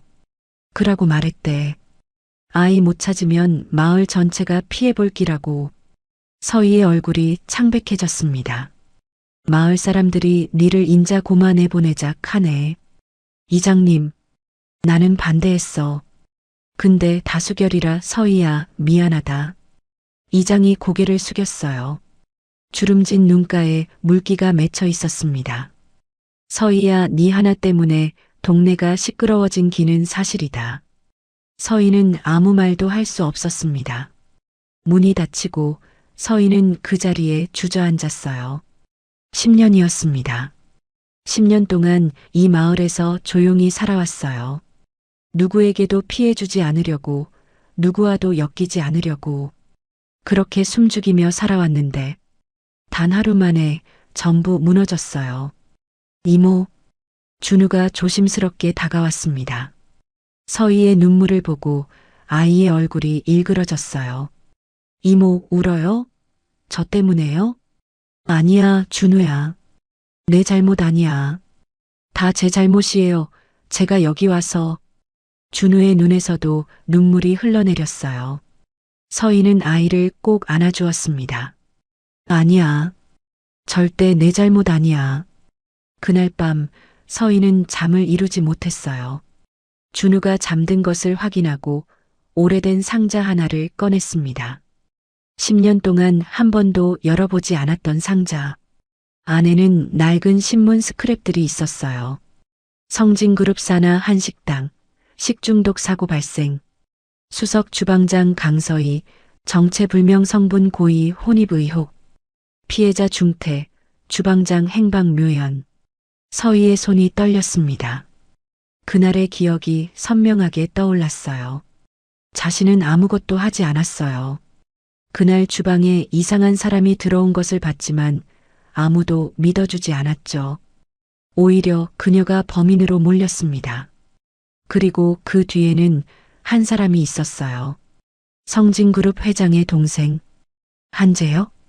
지금 준우를 쫓고 있는 사람들의 배후. 그리고 10년 전 서희의 인생을 망친 장본인. 서희는 신문 스크랩 사이에서 낡은 사진 한 장을 꺼냈어요. 성진그룹 창립 기념 만찬 사진이었습니다. 사진 속에는 젊은 서희가 요리사 복장을 하고 서 있었어요. 그리고 그 옆에는 환하게 웃고 있는 남자가 있었죠. 한도윤, 준우의 아빠, 그리고 서희가 사랑했던 사람. 도윤 씨. 서희의 입에서 낮은 신음이 새어나왔어요. 그는 서희를 지켜주려 했습니다. 하지만 동생 재혁의 계략에 밀려 결국 서희를 보내줄 수밖에 없었죠. 그런데 지금 그의 아들이 서희의 품에 있어요. 그리고 도윤은 행방불명이 됐다고 했죠. 설마 재혁이 형까지 손을 댄 건가? 서희의 눈빛이 달라졌습니다. 분노. 10년 동안 묻어뒀던 분노가 천천히 타오르기 시작했어요. 내 주방을 망치더니, 내 인생을 망치더니, 이제는 아이까지 건드리는 거야? 서희는 주먹을 꽉 쥐었습니다. 더 이상 도망치지 않겠다고, 이번에는 맞서 싸우겠다고, 창밖으로 달이 떠오르고 있었어요. 서희의 눈에 차가운 결의가 서렸습니다. 여러분, 여기까지 들으셨는데 어떠세요? 서희는 10년간 숨어 살았는데 폭우 속에서 만난 아이 하나 때문에 모든 게 무너져 내리고 있어요. 믿었던 마을 사람들마저 등을 돌리고 과거의 누명까지 다시 떠올랐죠. 과연 서희는 이 상황을 어떻게 헤쳐나갈 수 있을까요? 그리고 준우의 아빠 한도윤에게는 대체 무슨 일이 있었던 걸까요? 그럼 여러분, 다음 이야기도 계속 들어봐 주세요. 다음 날 새벽, 서희는 준우를 깨웠어요. 준우야, 일어나. 우리 잠깐 나가야 해. 아이는 눈을 비비며 일어났습니다. 서희는 미리 싸둔 짐을 들고 뒷문으로 나섰어요. 이장의 말대로라면 오늘 중으로 마을을 떠나야 했습니다. 하지만 정문으로 나가면 검은 양복들의 눈에 띌 게 분명했어요. 서희는 뒷산 새길을 통해 읍내로 나갈 생각이었죠. 새벽 안개가 자욱했어요. 서희는 준우의 손을 꼭 잡고 산길을 올랐습니다. 이모, 어디 가요? 조용히. 아저씨들 피해서 가는 거야. 준우는 고개를 끄덕이며 입을 다물었어요. 똑똑한 아이였습니다. 자기 때문에 이모가 힘들어하는 걸 알고 있었거든요. 산길을 1시간쯤 걸었을까? 읍내로 내려가는 갈림길이 보였어요. 서희는 잠시 숨을 돌리며 주변을 살폈습니다. 그때였어요. 거기서 심장이 멎는 것 같았습니다. 뒤를 돌아보니 흉터 사내가 서 있었어요. 양 옆에는 부하 2명이 길을 막고 있었죠. 새벽부터 어딜 그렇게 급하게 가시오, 서희 씨? 서희는 준우를 등 뒤로 숨겼어요. 손이 떨렸지만 목소리만은 단단하게 유지하려 애썼습니다. 비켜요. 우리는 그냥 지나갈 뿐이에요. 흉터 사내가 코웃음을 쳤어요. 그냥? 뒤에 숨긴 꼬마는 뭐요? 사내가 한 발짝 다가왔습니다. 서희는 뒤로 물러섰어요. 하지만 뒤에도 사내 한 명이 다가오고 있었습니다. 포위당한 거예요. 순순히 넘기시오. 그러면 당신은 건드리지 않겠소. 이 아이는 못 줘요. 왜? 당신하고 무슨 상관이요? 그냥 며칠 전에 주운 애잔소. 서희의 눈에 불꽃이 일었어요. 상관없는 아이를 이렇게까지 쫓아다니는 건 당신들이잖아요. 대체 왜 이러는 거예요? 흉터 사내의 표정이 굳어졌습니다. 그건 알 필요 없소. 알 필요 없다고요? 이 아이 부모님은요? 한도윤 회장은 지금 어디 있어요? 사내의 눈이 번뜩였어요. 한 회장을 알아? 서희는 입을 다물었습니다. 실수였어요. 도윤의 이름을 꺼내는 게 아니었는데 그냥 아이한테 들었어요. 거짓말. 사내가 서희의 팔을 거칠게 잡았어요. 당신 한 회장하고 무슨 사이요? 나요. 서희가 뿌리치려 했지만 체격 차이는 어쩔 수 없었습니다. 사내의 소나기 힘이 너무 셌어요. 이모. 준우가 울먹이며 사내의 다리를 붙잡았어요. 이모 놔줘요. 나쁜 아저씨. 사내가 귀찮다는 듯 준우를 밀쳐냈습니다. 아이가 땅바닥에 나뒹굴었어요. 준우야. 서희의 눈에서 불꽃이 튀었습니다. 이를 악물고 사내의 손을 물어버렸어요. 흑. 사내가 손을 놓는 순간 서희는 준우를 안아 올리고 달리기 시작했습니다. 어디로 가는지도 몰랐어요. 그냥 도망쳐야 했습니다. 잡아. 뒤에서 고함 소리가 들렸어요. 발소리가 점점 가까워졌습니다. 숲길을 미친 듯이 달렸어요. 나뭇가지가 얼굴을 핥히었지만 멈출 수 없었습니다. 준우가 서희의 목을 꽉 껴안고 있었어요. 얼마나 달렸을까? 갑자기 발밑이 사라졌어요. 흙. 절벽이었습니다. 서희는 간신히 몸을 틀어 나무 뿌리를 붙잡았어요. 아래를 내려다보니 까마득한 낭떠러지였습니다. 이모. 준우가 공포에 질려 울음을 터뜨렸어요. 서희는 한 손으로 나무 뿌리를 붙잡고 다른 손으로 준우를 안고 있었습니다. 소나기에 힘이 풀려가고 있었어요. 거기 있군. 위에서 흉터 사내의 목소리가 들렸습니다. 사내가 절벽 끝에 서서 내려다보고 있었어요. 꽤 끈질기시네, 서희 씨. 서희는 이를 악물었습니다. 손에 피가 흘렀어요. 나무 뿌리에 손바닥이 찢어진 거였죠. 아이만 넘기면 당신은 살려주겠소. 싫어요. 지금 상황 파악이 안 되시오? 손 놓으면 둘 다 죽어. 서희의 눈에서 눈물이 흘러내렸어요. 하지만 준우를 놓을 수는 없었습니다. 그때였어요. 거기 뭐 하는 거요? 낯선 목소리가 들렸습니다. 흉터 사내가 뒤를 돌아보았어요. 산 아래쪽에서 트럭 한 대가 올라오고 있었습니다. 트럭에서 내린 건 농부 차림의 중년 남자였어요. 아침부터 이게 무슨 소란이요? 흉터 사내가 인상을 썼어요. 목격자가 생긴 거였죠. 상관 마시오. 우리 일이니까. 상관 말라고? 여기가 어딘 줄 알고. 내 밭이요. 남자가 거침없이 다가왔어요. 손에는 괭이가 들려 있었습니다. 흉터 사내가 부하들에게 눈짓했어요. 부하들이 남자를 가로막았지만 남자는 물러서지 않았습니다. 경찰 부를까? 응? 남자가 휴대폰을 꺼내 들었어요. 흉터 사내의 표정이 굳어졌습니다. 철수해. 사내가 낮게 명령했어요. 부하들이 움직이기 시작했습니다. 하지만 저 여자가 시끄러. 일단 철수라니까. 사내들이 사라지고 남자가 절벽 끝으로 달려왔어요. 괜찮소? 손 잡아요. 서인은 남자의 손을 잡고 간신히 올라왔습니다. 준우를 안은 채로 그 자리에 주저앉았어요. 온몸에 힘이 풀렸습니다. 고맙습니다. 아이고, 이게 무슨 일이오? 손에서 피가 나네. 남자가 수건을 꺼내 서희의 손을 감싸주었어요. 투박하지만 따뜻한 손길이었습니다. 저 사람들이 누구요? 왜 이런 짓을 하는 거오? 서희는 대답할 수가 없었어요. 눈물만 흘러내렸습니다. 남자는 더 묻지 않았어요. 대신 트럭에 서희와 준우를 태웠습니다. 일단 내 집으로 갑시다. 거기서 쉬고 생각해요. 서희는 고개를 끄덕였어요.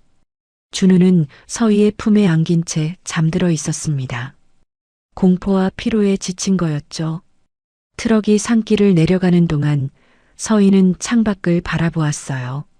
모든 게 무너졌습니다.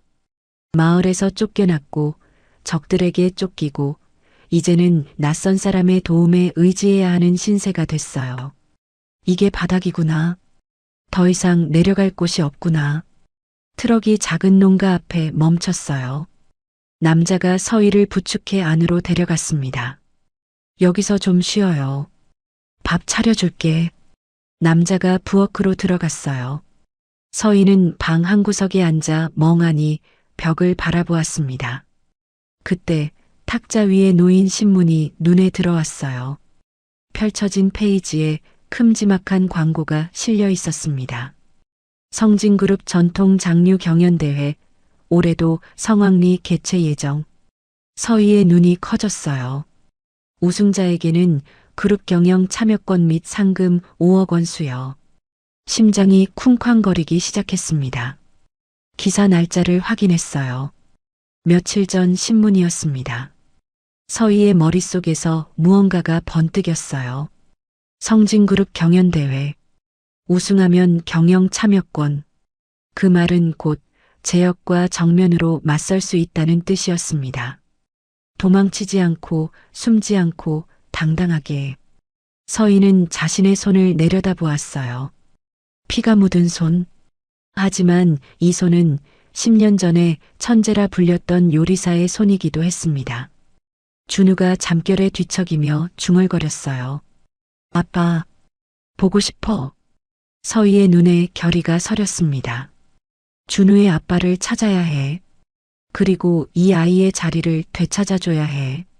그러려면 도망치면 안 돼. 서희는 천천히 일어섰어요. 창밖으로 아침 해가 떠오르고 있었습니다. 10년 만에 다시 싸울 때가 온 거예요. 서희의 입꼬리가 천천히 올라갔어요. 오랫동안 잊고 있던 요리사의 미소였습니다. 농부의 이름은 박종구였어요. 울산 토박이로 평생 이 산골에서 농사만 지은 사람이었죠. 서희는 종구 아저씨 집에서 며칠을 묵었습니다. 아저씨는 이것저것 묻지 않았어요. 그저 밥을 차려주고 준우와 놀아주고 서희가 쉴 수 있게 해줬죠. 아저씨, 정말 감사해요. 어떻게 갚아야 할지. 갚긴 뭘 갚노. 사람 하나 살린 기 가지고. 종구 아저씨가 손사래를 쳤어요. 투박하지만 따뜻한 사람이었습니다. 서희는 그 며칠 동안 생각을 정리했어요. 성진그룹 전통 장류 경연대회. 우승하면 그룹 경영에 참여할 권한이 생긴다고 했죠. 그건 곧 제역과 맞설 수 있는 발판이 된다는 뜻이었어요. 도윤의 행방을 알아낼 수도 있고 준우의 자리를 되찾아줄 수도 있었습니다. 하지만 문제가 있었어요. 장독대가 없어. 서희가 중얼거렸습니다. 장독대? 종구 아저씨가 고개를 갸웃거렸어요. 장독대 찾는다며? 우리 동네 어르신 중에 장 담그시는 분 있는데. 서희의 눈이 번뜩였습니다. 정말요? 응. 김말순 할매라고 80 넘었는데 아직도 장 담그신다. 근데 요새 몸이 안 좋아갖고 장사는 못 하신다 카더라. 서희는 바로 그 할머니를 찾아갔어요. 김말순 할머니의 집은 산 중턱에 있었습니다. 마당에 들어서는 순간 서희의 심장이 뛰었어요. 100개가 넘는 장독대가 마당을 가득 메우고 있었거든요. 누구요? 할머니가 지팡이를 짚고 나왔어요. 허리가 굽었지만 눈빛은 또렷했습니다. 안녕하세요, 할머니. 저는 강서희라고 해요. 장독대 때문에 찾아왔어요. 장독대? 할머니의 눈이 가늘어졌어요.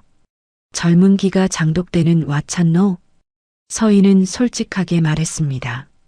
자신이 요리사였다는 것, 대회에 나가고 싶다는 것, 장이 필요하다는 것. 할머니는 말없이 서희를 바라보았어요. 한참을 그렇게 쳐다보더니 천천히 입을 열었습니다. 손 내봐라. 서희가 손을 내밀었어요. 할머니가 서희의 손을 만져보았습니다. 요리하는 사람 손이네. 네. 칼 잡은 흔적, 불 앞에 선 흔적 다 남아있어. 근데 오래 안 잡았구나, 요리. 서희의 눈에 눈물이 고였어요. 할머니는 한 번 보고 다 알아버린 거였죠. 10년이요. 10년 동안 안 잡았어요. 10년? 왜? 사정이 있었어요. 할머니가 고개를 끄덕였어요. 그리고 장독대 쪽으로 걸어갔습니다. 따라와라. 서희가 할머니를 따라갔어요. 할머니가 장독대 뚜껑을 하나 열었습니다. 맡아봐라. 서희가 고개를 숙여 냄새를 맡았어요. 순간 눈이 커졌습니다. 이건 20년은 됐어요. 근데 서희가 미간을 찌푸렸어요. 숙성이 깊어서 향은 훌륭한데 염도가 너무 높아요. 이대로 쓰면 요리가 짜질 거예요. 할머니의 눈이 번뜩였습니다. 그걸 냄새만 맡고 알아? 네. 25년쯤 된 것 같은데 이 정도 원석이면 제대로 다듬으면 보석이 될 수 있어요. 할머니가 처음으로 웃었어요. 원석이라 그래. 네 말이 맞다. 25년 묵은 간장이야. 근데 어쩔 거고? 이 짠장을 네가 어떻게 살릴 건데? 서희가 잠시 생각에 잠겼어요. 그러다 문득 떠올랐습니다. 자신이 마을을 떠날 때 품속에 넣어온 것. 할머니, 저한테 10년 묵은 시간장이 있어요. 제가 직접 담근 거예요. 뭐? 할머니 장은 깊이가 있고 제 장은 부드러움이 있어요. 둘을 섞으면 서희의 눈이 빛났어요. 할머니의 세월에 제 10년을 보태서 다시 숨쉬는 장을 만들 수 있을 것 같아요. 할머니가 한참 동안 서희를 바라보았습니다. 그리고 고개를 끄덕였어요. 해봐라. 네 실력 한번 보자. 그날부터 서희는 할머니 집에서 요리를 시작했어요. 처음엔 손이 떨렸습니다.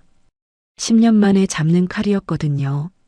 하지만 이틀, 사흘 지나면서 감각이 돌아오기 시작했어요. 서희는 틈틈이 장 블렌딩에도 매달렸습니다. 할머니의 25년 간장과 자신의 10년 시간장. 황금 비율을 찾기 위해 수십 번을 섞고 또 섞었어요. 산자락에서 직접 캔 약초를 우린 물도 더했습니다. 짠맛을 부드럽게 감싸면서 깊이는 살리는 비법이었죠. 일주일이 지났을 때 서희는 완성된 장을 할머니에게 내밀었어요. 맛 좀 봐주세요. 할머니가 숟가락을 들어 한 방울 맛보았습니다. 눈이 커졌어요. 이게 내 장이 맞나? 할머니 장이 원석이었어요. 저는 그 원석을 깎아서 보석으로 만들었을 뿐이에요. 할머니의 눈에 물기가 맺혔습니다. 50년을 장을 담갔는데 이 맛은 처음이다. 할머니가 서희의 손을 꽉 잡았어요. 이 장은 이제 내 거다. 내가 이 장의 맛을 완성했으니까. 서희의 눈에서 눈물이 흘렀습니다. 할머니는 단순히 장을 빌려준 게 아니었어요. 10년 동안 잃어버렸던 요리사의 혼을 다시 깨워준 스승이었습니다. 준우는 서희 옆에 앉아 요리하는 모습을 지켜보았습니다. 이모, 요리 진짜 잘해요. 그래, 고마워, 준우야. 아빠도 이모 요리 먹으면 좋아할 거예요. 서희의 손이 잠깐 멈췄어요. 그리고 다시 칼을 움직이며 말했습니다. 그래, 아빠한테도 꼭 먹여주자. 대회 예선까지 2주가 남았어요. 서희는 미친 듯이 연습했습니다. 할머니는 말없이 지켜보다가 가끔 한마디씩 던졌어요. 간이 약하다. 불 조절이 늦다. 정신이 흐트러졌네. 짧지만 정확한 지적이었어요. 서희는 하나하나 새겨들으며 실력을 끌어올렸습니다. 예선 전날 할머니가 서희에게 서류 한 장을 건넸어요. 이게 뭐예요? 전수 확인서다. 대회 규정에 장 이력 내락하더라. 이거 내면 된다. 서희가 서류를 펼쳐보았어요. 김말순 장인이 강서희에게 전통장 제조 비법을 전수하였음을 확인함. 할머니의 도장이 찍혀 있었습니다. 할머니, 가서 이겨라. 니는 이제 내 제자다. 서희는 할머니를 꼭 안았어요. 예선 당일, 서희는 부산에서 열리는 예선장에 도착했어요. 참가자가 200명이 넘었습니다. 전국에서 내로라 하는 요리사들이 모인 거였죠. 접수대에서 서희는 장 이력서와 전수 확인서를 제출했어요. 대회 규정상 사용하는 장의 성분과 발효 연도를 밝혀야 했거든요. 서희는 긴장을 삼키며 조리대 앞에 섰어요. 준우가 객석에서 작은 손을 흔들었습니다. 할머니도 종구 아저씨도 와 있었어요. 시작! 심사위원의 외침과 함께 조리가 시작됐습니다. 서희는 직접 완성한 장을 꺼냈어요. 할머니의 25년 간장과 자신의 10년 시간장. 울 죽은 약초 물로 빚어낸 서희만의 장이었죠. 손이 춤추듯 움직였습니다. 10년 동안 잠들어 있던 실력이 깨어나고 있었어요. 저 사람 손놀림이 보통이 아닌데? 장 다루는 솜씨 좀 봐. 주변에서 수군거림이 들렸어요. 서희는 신경 쓰지 않았습니다. 오직 요리에만 집중했어요. 1시간 후 서희는 접시를 제출했습니다. 심사위원들이 한 숟갈씩 맛보았어요. 표정이 변하기 시작했습니다. 이 깊이는 뭐지? 장맛이 예사롭지 않아. 수석 심사위원이 서희가 제출한 장 이력서를 다시 펼쳐보았어요. 25년 간장과 10년 간장의 블렌딩이라 이건 단순히 좋은 장을 가져온 게 아닙니다. 다른 심사위원도 고개를 끄덕였어요. 두 세대의 시간을 하나로 빚어낸 거예요. 그것도 이 귀한 장들을 망치지 않고 완벽하게 요리에 녹여냈어요. 요리사는 장을 빚는 사람이기도 하지만 장을 깨우는 사람이기도 합니다. 이 참가자는 그걸 아는 사람이에요. 결과 발표. 서희는 예선 1위로 통과했습니다. 됐다. 준우가 뛰어와 서희를 안았어요. 할머니도 흐뭇한 표정으로 고개를 끄덕였죠. 잘했다. 내 장을 네가 살렸네. 아니에요, 할머니. 우리가 함께 만든 장이에요. 하지만 기쁨도 잠시였어요. 결승 대진표가 발표됐을 때 서희의 얼굴이 굳어졌습니다. 결승 상대 이름 오정환. 10년 전 서희에게 누명을 씌우고 주방장 자리를 빼앗은 바로 그 남자였어요. 서희는 이를 악물었습니다. 잊지 않았어. 단 하루도 잊은 적 없었다고. 결승전은 일주일 뒤 서울에서 열렸습니다. 성진그룹 본사 대강당. 수백 명의 관객과 카메라가 지켜보는 가운데 서희는 조리대 앞에 섰어요. 맞은편에는 오정환이 서 있었습니다. 10년 전보다 살이 찌고 얼굴에 기름기가 흘렀어요. 하지만 그 교활한 눈빛은 여전했죠. 어머, 이게 누구야? 서희 씨 아니야? 오정환이 비웃듯 말했어요. 10년 만이네. 그때 도망친 거 아직도 기억나는데. 서희는 대답하지 않았어요. 그냥 묵묵히 재료를 정리했습니다. 무시? 좋아요. 대신 또 지면 이번엔 어디로 도망칠 건지 궁금하네. 오정환이 코웃음을 쳤어요. 시작. 심사위원장의 선언과 함께 결승전이 시작됐습니다. 오정환은 화려했어요. 불쇼를 하듯 펜을 휘두르고 현란한 칼질로 관객들의 탄성을 자아냈죠. 반면 서희는 조용했습니다. 묵묵히 담담히 자신만의 요리를 만들어 갔어요. 준우가 객석에서 두 손을 모으고 기도하듯 서희를 바라보았습니다. 할머니도 종구 아저씨도 긴장된 표정이었어요. 서희는 마지막 순간 장독대에서 가져온 간장을 국물에 넣었습니다. 25년 묵은 간장. 그리고 포구 치던 밤 준우에게 끓여줬던 그 국밥의 기억. 완성. 서희가 접시를 들어 올렸어요. 이름은 생명력의 국. 심사위원들이 먼저 오정환의 요리를 맛봤습니다. 화려하네요. 기술적으로 완벽합니다. 맛도 훌륭해요. 오정환이 자신만만하게 웃었어요. 그 다음 서희의 요리 차례였습니다. 심사위원들이 숟가락을 들었어요. 국물을 한 숟갈 떠서 입에 넣는 순간 모두가 말을 잃었습니다. 이건 심사위원 한 명이 중얼거렸어요. 이건 기술이 아니에요. 다른 심사위원도 고개를 끄덕였습니다. 시간이에요. 살아있는 시간의 맛. 어떻게 이런 깊이가. 심사위원 한가운데 성진그룹 창업주 한만식 명예회장이 앉아 있었어요. 바로 도윤과 재혁의 아버지였죠. 한만식이 떨리는 손으로 숟가락을 들었어요. 국물을 한 숟갈 떠서 입에 넣는 순간 노인의 눈에서 눈물이 흘러내렸습니다. 이 맛이야. 떨리는 목소리였어요.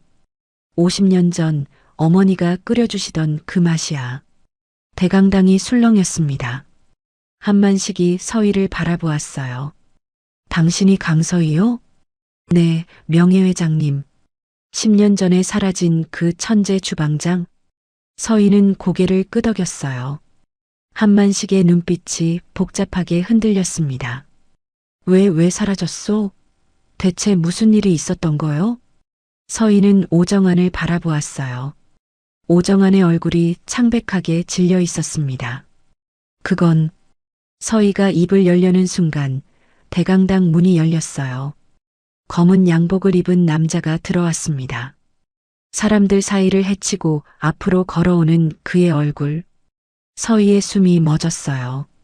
한재혁? 성진그룹 부회장. 그리고 이 모든 비극의 원흉이 직접 나타난 거였습니다. 재혁이 차가운 눈으로 서희를 바라보며 말했어요. 오래간만이네요, 강서희 씨. 아니, 형수님이라고 불러야 하나? 대강당 전체가 얼어붙었습니다. 재혁의 말에 사람들이 술렁였어요. 명예회장의 얼굴이 굳어졌습니다. 재혁아, 그게 무슨 소리냐? 아버지는 모르셨죠. 형이 이 여자랑 결혼하겠다고 집안에 처음으로 맞섰다는 거. 서희의 손이 떨렸어요.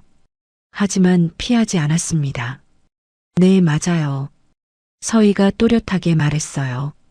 저는 한도윤 회장과 교제하던 사이였어요. 10년 전에요. 대강당이 다시 술렁였습니다. 명예회장이 팔걸이를 꽉 쥐었어요. 회장님께 인사드리러 가기로 한 날이었어요. 서희의 눈에 눈물이 고였습니다. 그날 밤 제가 담당하던 VIP 만찬에서 식중독 사고가 났어요. 저는 아무것도 안 했는데 누군가 제 음식에 뭔가를 넣었어요. 서희가 오정환을 바라보았어요. 오정환의 얼굴이 새하얗게 질렸습니다. 그리고 그 누군가는 제 자리를 노리고 있던 사람이었죠. 거짓말이야. 오정환이 소리쳤어요. 증거 있어? 증거. 그때 서희의 뒤에서 목소리가 들렸습니다. 증거라면 여기 있습니다. 사람들이 돌아보았어요. 휠체어를 탄 남자가 대강당 안으로 들어오고 있었습니다. 서희의 심장이 멎는 것 같았어요. 도윤 씨? 한도윤이었습니다. 수척해진 얼굴, 휠체어에 앉은 몸. 하지만 분명히 도윤이었어요. 아빠. 준우가 객석에서 뛰쳐나왔습니다. 도윤의 품으로 달려가 와락 안겼어요. 아빠. 준우야, 미안해.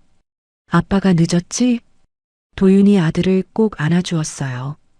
그리고 서희를 바라보았습니다. 서희 씨, 정말 오래 기다리게 했네요. 서희의 눈에서 눈물이 쏟아졌어요. 도윤이 품에서 USB 하나를 꺼냈어요. 먼저 이걸 보시죠. 직원이 USB를 받아 스크린에 연결했습니다. 영상이 재생되기 시작했어요. 이 영상은 재혁이 안심하고 있던 내부 서버 백업에서 빼냈습니다. 제가 심어놓은 사람이 오랫동안 지켜보다 틈을 노렸죠. 10년 전에 CCTV 영상이었습니다. 주방 뒤편에서 누군가가 서희의 음식에 뭔가를 넣고 있었어요. 그 얼굴이 클로즈업 되는 순간 대강당이 경악으로 물들었습니다. 오정환이었어요. 이건 조작이야. 오정환이 발버둥 쳤지만 영상은 계속됐습니다. 그리고 또 다른 영상. 재혁과 오정환이 만나 돈다발을 주고받는 장면이었어요. 형수가 될 여자를 없애. 그러면 주방장 자리는 내 거다. 재혁의 목소리가 또렷하게 울려 퍼졌습니다. 재혁? 명예회장이 벌떡 일어서려다 비틀거렸어요. 내가 이런 짓을 했단 말이냐? 나는 내가 매달 가져오는 도윤이의 해외 생활 보고서를 철석같이 믿었거늘. 도윤이 차갑게 재혁을 응시하며 말을 이었습니다. 아버지는 사람을 풀어 저를 찾으셨지만 그 조사 인력마저 재혁이가 매수한 사람들이었습니다. 재혁이는 제가 외국에서 방탕하게 살며 아버지를 원망하고 있다는 가짜 보고서와 조작된 사진들을 만들어 아버지를 속여온 겁니다. 명예회장의 지팡이가 바닥을 쳤습니다. 이놈이 내 눈과 귀를 다 막고 나를 바보로 만들었구나. 나는 내가 정말로 나를 버리고 떠난 줄로만 알고 가슴에 대못을 받고 살았는데 재혁의 얼굴이 일그러졌어요. 아버지, 전 그룹을 지킨 겁니다. 형은 약했어요. 닥쳐. 도윤이 처음으로 목소리를 높였어요. 3년 전 해외지사로 떠난 우리 가족한테 무슨 짓을 했는지 다 알아. 내가 꾸민 사고로 내 아내는 죽었어. 도윤은 잠시 말을 멈췄습니다. 그 짧은 침묵이 10년보다 길게 느껴졌어요. 난 요양원에 감금당했고 준우는 내가 나중에 협박 카드로 쓰려고 한국 어딘가에 숨겨뒀지. 그 아이가 이동 중에 탈출한 거야. 서희의 머릿속에서 포구 치던 그날 밤이 떠올랐어요. 장독대 사이에서 떨고 있던 준우. 그 아이가 도망쳐 나온 거였구나. 그 아이가 왜 그렇게 울고 있었는지, 왜 그 작은 몸으로 숨을 죽이고 있었는지, 이제야 모든 퍼즐이 맞아떨어졌어요. 재혁의 눈이 미친 듯이 흔들렸어요. 그리고 돌아서서 도망치려 했습니다. 하지만 대강당 입구에는 이미 경찰들이 서 있었어요. 도윤이 차갑게 말했습니다.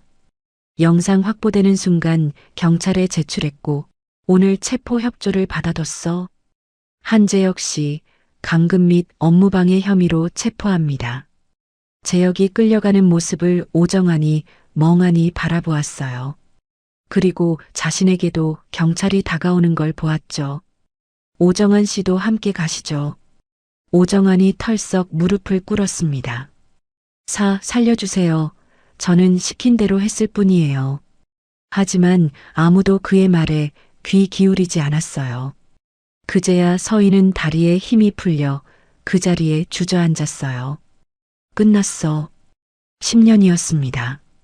10년 동안 짊어지고 살았던 누명이 벗겨지는 순간이었어요. 명예회장이 서희 앞으로 다가왔습니다. 떨리는 손으로 서희의 손을 잡았어요. 미안하오, 서희 씨. 이 늙은이가 몰랐어. 아닙니다, 명예회장님. 도윤이 휠체어에서 일어나 서희에게 다가왔습니다. 비틀거리면서도 한 발짝 한 발짝. 서희 씨, 무리하시면 안 돼요. 10년 동안 하고 싶었던 말이 있어요. 도윤이 서희의 손을 잡았어요. 기다려줘서 고마워요. 그리고 미안해요. 서희는 아무 말도 못하고 울기만 했습니다. 준우가 두 사람 사이로 끼어들었어요. 아빠, 이모가 저 지켜줬어요. 밥도 해주고 숨겨주고. 알아. 아빠가 다 들었어. 도윤이 준우의 머리를 쓰다듬었어요. 준우가 잠시 서희를 올려다보았어요.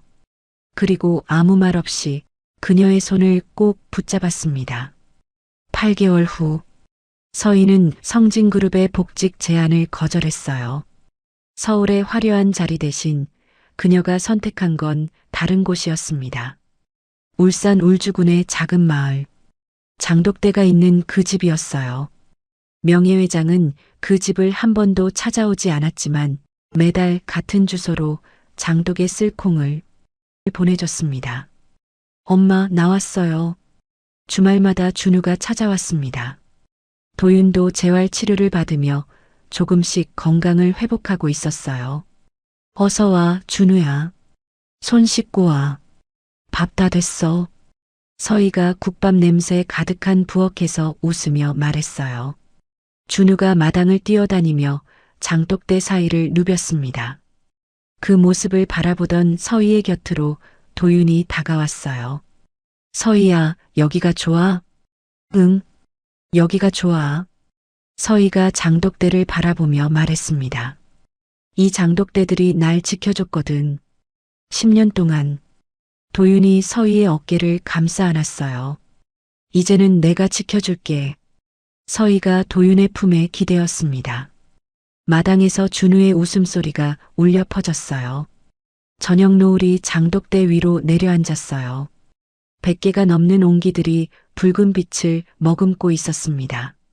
서희는 문득 폭우가 쏟아지던 그날 밤을 떠올렸어요. 장독대 사이에서 떨고 있던 작은 아이.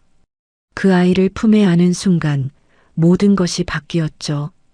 비는 그치고 장독대 위로 따뜻한 봄볕이 내리고 있었어요. 서희는 하늘을 올려다보며 나지막이 중얼거렸습니다. 이제야 우리 인생에도 봄이 왔구나. 여러분, 오늘 이야기 어떠셨어요?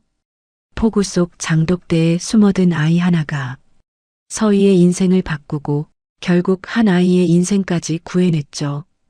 마을에서 쫓겨나고 절벽 끝에 매달리고 모든 걸 잃을 뻔했지만 서희는 포기하지 않았어요. 다시 칼을 잡고 10년 묵은 누명을 벗고 잃어버린 사랑까지 되찾았습니다. 우리 인생도 마찬가지 아닐까요? 비가 그치면 반드시 봄은 옵니다. 오늘도 끝까지 들어주셔서 감사해요. 이야기가 마음에 남으셨다면 구독과 좋아요 부탁드립니다.